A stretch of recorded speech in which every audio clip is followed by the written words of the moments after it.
Hello everybody, this is Fernando for the latest ghost and horror stories video. I'm having some great fun doing these videos, so I'll keep them going for a good while longer. It seems like a lot of people seem to like them too, so if there's any other suggestions or comments, as always, post them below, and I'll definitely take a look when it comes to these videos. But yes, this entry once again comes from the reddit.com website. There, a subreddit known as Free Horror Stories. I'll include the link for below in case you want to see the full story as is, but it has to do with a bizarre but almost welcoming encounter that occurred for a young girl there at a cemetery. Welcoming in a sense that it ended up actually causing a great measure of safety for her afterwards. In fact, you'll hear about that more here in a minute. The user is named Haley's Chills 1-4, and she wrote this about 2 years ago, and she titled this story, The Cemetery. So let's go ahead and let's talk about the story here, and then I'll give my own thoughts afterward, in the sense that I too have visited several cemeteries, and I'll give some of my experiences there too. So here's essentially what happened. Okay, so let me get this straight. I'm a 15-year-old girl who lives in New Zealand, but when this took place, I was around 12 years old. In 2016, a couple of days before Christmas, the worst thing happened to us. We found out that my auntie died. She was on my dad's side, and they were very close. She was a jockey, and she actually fell off a horse, and it ended up crushing her. Oh, and her favorite thing in the world was the smell of lilies, i.e. the flowers.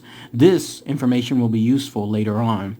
Anyway, after about 2 years from her death, we visited her again at her cemetery for Christmas, and we have been here before to see her several times beforehand, but this time it felt different in a strange way. The air was heavy, and I got this wave of dread. In fact, it was so overwhelming that I had to stay in the car for a little bit. And once I thought that the bad feeling had calmed down, I decided to hop out and look around the cemetery. And as I was doing so, I smelt a similar familiar smell, like the smell of lilies. At first, it was comforting in a way, and it almost reminded me of my auntie, but then I felt like I was being watched. Like I could tell that whatever this was there, whatever was watching me, didn't want me here. Like I needed to leave as soon as possible. So I listened to my gut feeling and booked it back along with the rest of my family. And not shortly after, once all of us were in the car driving back, we saw that there was someone in the middle of the road up there in the front. And so we stopped, but the longer we stared, the more we realized it was my auntie. It definitely looked like my auntie, and she looked worried. And then about 2 seconds later, a car comes flying by at full speed, and then she disappeared. I'll tell you now, it scared me, and I couldn't sleep the rest of that night. But the longer I thought about it, the more I realized that my auntie saved us that day, and that she really is looking over us. Thanks for reading. I just wanted to get this off my chest, and I know you might not believe me, but I wouldn't have heard this or I wouldn't have said this if it wasn't 110% real, and it's still vividly stuck in my head till this day. And that's it. That's essentially how Haley's Chills 1-4 ended her story of the cemetery. So as you can see, this was essentially an experience she had there at the cemetery shortly after visiting it several times already to go see her auntie's gravesite. This time, though, she definitely smelled the smell of lilies, which was a trademark of her auntie. And then not only that, but saw her auntie out there in the middle of the road, stopping, causing her car, her family's car, to essentially be stopped. And then when that happened, sure enough, there was a car that went flying by. My guess is this was at an intersection, maybe one of those intersections where the family had the right of way, and the direction that the other car was coming from would have to have had a full stop. Here, though, it clearly flew by that presumed stop sign, and that in turn saved them. If that auntie was not there at that moment causing them to stop, they could have been T-boned, and that would have definitely caused some great harm, maybe even deaths to some of the family members there. So definitely, when I was saying earlier, almost like a welcoming sense, this was someone that was definitely looking out for them and then causing them great safety when it came to their knowledge of what was just going to happen in the near future. Very, very good story, very interesting story. And then my own encounters, they reminded me of stuff when I visited several cemeteries.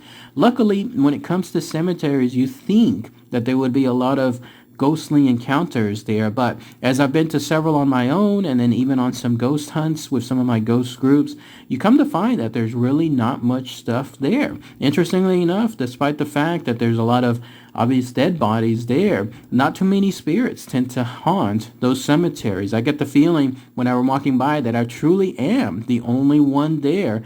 It's very hard for me to be able to even catch something along the lines of orbs, let alone smells or maybe even seeing something there. Probably the closest encounter I've had to something like this is the Cemetery of Lost Infants, the one that I visited multiple times there in Arlington, Texas. If you see my channel, just look up, search for Arlington or Cemetery, Arlington Cemetery, and then that's where you'll see some of my past videos there.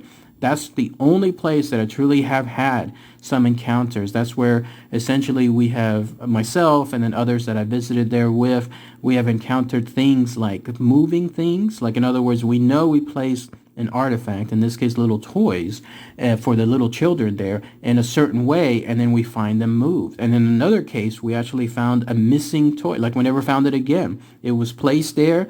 We went back to that exact spot and it was gone. And obviously we were the only ones there. I even had a little teddy bear that I saw propped up be moved, like it actually fell over, a heavy teddy bear. There was no wind at the time, so something definitely moved it there. And of course there were some shadow people around that cemetery too. So that's a good example of some of the experiences, rare experiences I've had. I've even been to one of the most haunted cemeteries in Texas, which is over by Thackerville, Oklahoma, just on the outside border of Texas, which, if you know, is like where the casinos are. They're just pretty much across the border. But even there, I hardly had anything. No luck, no experiences, nothing. That goes to show, again, the rarity associated with these. But yeah, that's pretty much it. Just wanted to provide my own experiences after what this young girl had with her experience there at the cemetery of her auntie. But if anybody has any more info, anything else that seems similar, maybe different, then please post those comments below. And as always, again, I'm looking forward to any of your suggestions when it comes to bettering this channel or doing something else completely different. All right, everybody. Thanks again as always. Take care. Bye.